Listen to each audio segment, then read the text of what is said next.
How to turn off two-factor authentication on SoundCloud.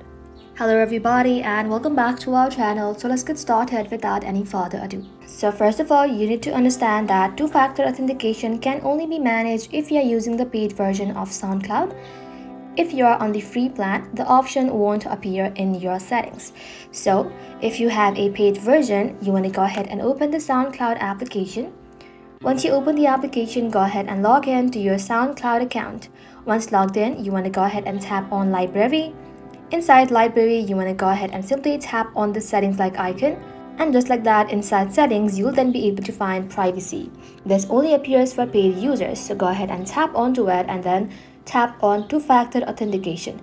And just like that, enter your authentication method, whether it is code or email, and then tap on turn off or disable, and after that you can go ahead and confirm it.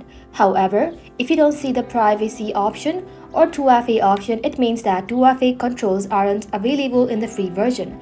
You must upgrade to SoundCloud Go or Pro to manage 2FA settings directly. And that's how you can do it, guys. Thank you all for watching the video till the very end and stay tuned until our next upload.